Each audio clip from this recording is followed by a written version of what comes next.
everyone, this is Lisa from Life in Layouts. Thanks for joining me today, and I have something amazing for you guys. We are doing a YouTube hop for the Crafty Maven Getaway, and this is the layout that I am going to be scrap lifting.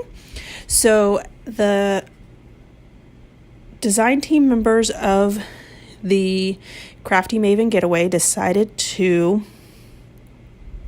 do something a little bit fun and interesting for National Scrapbook Day, and we knew that you guys were going to get tons and tons of inspiration over the weekend with all of the other YouTube members and groups posting things. So we thought it would be a lot of fun to offer something the week after, so that if you are still wanting to get lots of inspiration, you can get it from all of the design team members over at the Crafty Maven Getaway.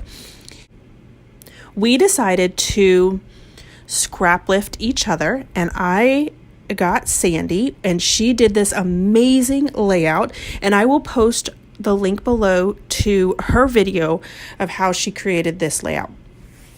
And when I saw this, I was so impressed with not only the layout, because I think the layout is amazing, but also her son and his story behind these photos, which I think is just amazing. So definitely go check out her video and learn all about that story behind these photos. It really is an amazing, truly great story. Back to my layout. I am a 2-page scrapper, as you know, if you follow my channel at all. And so I wanted to take this layout and span it to 2 pages, which I do quite often with sketches. And I think Sandy actually used a sketch to create this, so it definitely could have been very easily stretched out. So these photos are of Adam when we went to Chicago. We went to this children's museum, and there was a little station or exhibit. I'm not sure exactly what we would call it, but it had these gears and these wood planks, and you were supposed to build some type of fan, and then you would, or not really a fan, I guess a windmill. You know how much I know about museums. But so you would build this thing, and then you would take it over to this section, and you would determine if this wheel actually spun in the air. So it was supposed to be something like airplane fan or propeller or something like that. So he spent a significant amount of time putting these pieces together, and then he would go over and check it out, and then he would come back and fix it up when it didn't move. And I was just so impressed with it, because he's only 4 in these photos. So it's, you know, to have that type of mindset and ability to think through that type of logic is just amazing. I took the pieces that were on Sandy's layout and moved them a little bit to the left so that I can span them onto the second page, the left side of the layout. And then I have these 2 photos on the left that were in 2 different orientations. So I went ahead and cut them both down to 4x4, just so that it made it easier to hide that chevron paper behind it. And I started out with a different card, but when I saw this one of Powered by Imagination, I thought that was perfect, because he is truly in his whole imagination and figuring all of that out. I am building up that square by adding a star behind it and a circle in the chevron, and then a star on top of it. Then I find this arrow paper, and I cut it in half and put it behind the photos, and use my banner punch to add it to the bottom of the photos. I also used my notebook punch on that brown star paper on the far left-hand side. Now I'm cutting these out, these little squiggly lines out, and I thought I was going to add them to the layout, and it makes it pretty far on the layout. There, I was going to put 2 at the bottom and 2 at the top, but then once I started embellishing, it just didn't work out.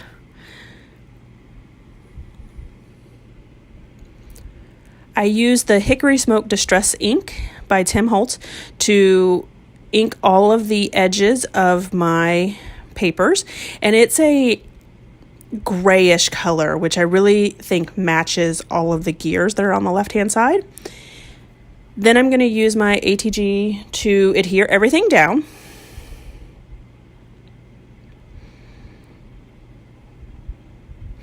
And once I get everything down on the right-hand side, I will cut off that little piece there and then adhere it to the left side and continue working on through adhering everything else.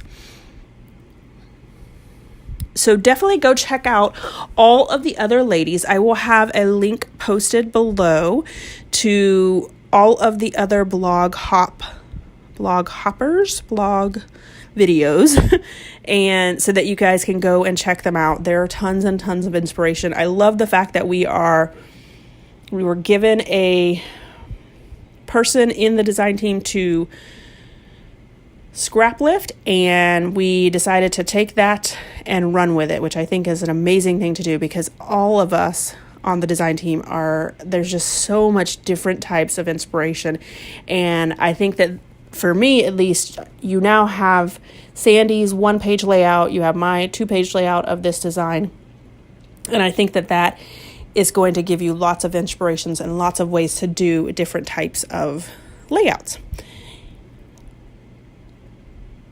So now I am adding a few pieces for the embellishment, and I pulled these all out of my embellishment book and added them to some wax paper. I did have the Imagine That, which I think is by Echo Park. I had the sticker sheet, and so I pulled out 2 of them, that one that says Imagine That, and then there's also like a spinny wheel that I'm about to add on the right hand side of the page to bring in, because those 2 colors are a little more richer than the colors of the paper. So I felt like if I had 2 of them on the layout, then it would be okay. And then I have 3 brads that I'm going to adhere. And one is a light bulb, and then one is a face, and then one of it is just a gray enamel dot. And they have this brass color behind them. You could kind of see it in the one that I just put in there. So I thought I needed 3 of them so that it can bring that brass color all the way through the layout. So that's where that little circle spinner thing that I just added, that's also from the Imagine That collection. And then I'm adding this yellow sticker here. I was trying to find a couple places to tuck it in, and it ended up being tucked in underneath that light bulb brad. I tried to add this little tiny banner, but it just didn't work out. I'm going to put my journaling on that orange 3x4 card there, or white and orange 3x4 card, and it just says, Adam spent so much time at this exhibit at the Chicago Children's Museum, and I love the fan that he put together. And then it has the date, and I added a little star. And I do end up trimming that down because I didn't want the rounded corners.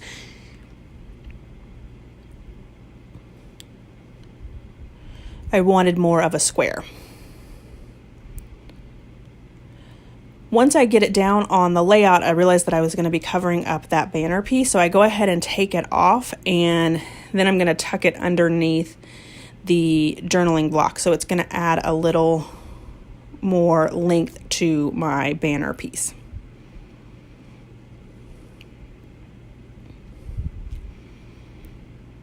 And then once I get it down, I realized I needed to tuck it under the star piece. And so I had to take my journaling off, and just made a big ordeal out of something that probably shouldn't have taken me that long.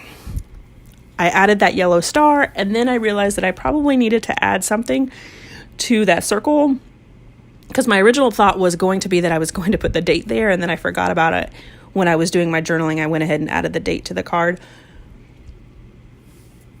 So I have a brown star, and then I'll add a blue star, and then I'm going to add a blue glittery star.